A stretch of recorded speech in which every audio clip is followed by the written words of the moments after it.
১৪তম সন্তানের বাবা হলেন ইলন মাস্ক। বিশ্বখ্যাত প্রযুক্তি উদ্যোক্তা ইলন মাস্ক ১৪তম সন্তানের বাবা হয়েছেন। শিবন জিলিসের সঙ্গে এটি তার চতুর্থ সন্তান। গত শুক্রবার ২৮ ফেব্রুয়ারি জিলিস সামাজিক যোগাযোগ মাধ্যমে ঘোষণা করেন তার কোলজুড়ে এসেছে এক পুত্র সন্তান, যার নাম সেলডন লাইকারগাস। তবে শিশুটির জন্মের তারিখ প্রকাশ করা হয়নি। খবর লাইভ মিন্টের। জিরিস এক্সে পোস্ট করে লিখেন, ইলনের সঙ্গে আলোচনা করে সিদ্ধান্ত নিয়েছি যে আমাদের অসাধারণ ছেলে সেলডন লাইকারগাস সম্পর্কে সরাসরি জানানো ভালো। সে এক বিশাল শক্তিধর বালক, যার হৃদয় সোনার মতো খাঁটি। আমরা তাকে ভীষণ ভালোবাসি। ইলন মাস্ক ও শিবন জিলিস এর আগে ২০২১ সালে গোপনে যমজ সন্তান স্ট্রাইডার ও অ্যালোজেরের জন্ম দেন। এরপর গত বছর তাদের কন্যা সন্তান আর্কেডিয়া জন্ম নেয়।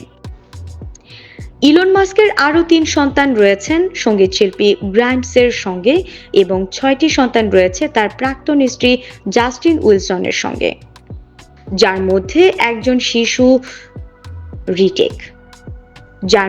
একজন শিশু অবস্থাতেই মারা যায়। অ্যাশলি সেন্ট কেয়ারের সঙ্গে বিতর্ক।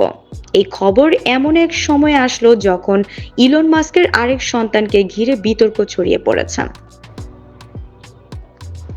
অ্যাশলি সেন্ট কেয়ার নামে এক নারী দাবি করেছেন মাস্ক তার সন্তানের পিতা।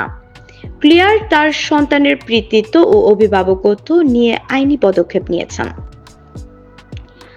ক্লিয়ারের মুখপাত্র বলেন, এটি কোনো আর্থিক লাভের উদ্দেশ্যে করা হয়নি। এটি মা ও সন্তানের সুরক্ষার জন্য। ইলন এমন একজন যাকে বাবা হিসেবে নির্ভর করা কঠিন।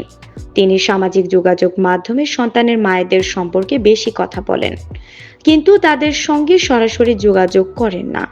এখনো পর্যন্ত ইলন মাস্ক এই প্রসঙ্গে কোনো মন্তব্য করেননি।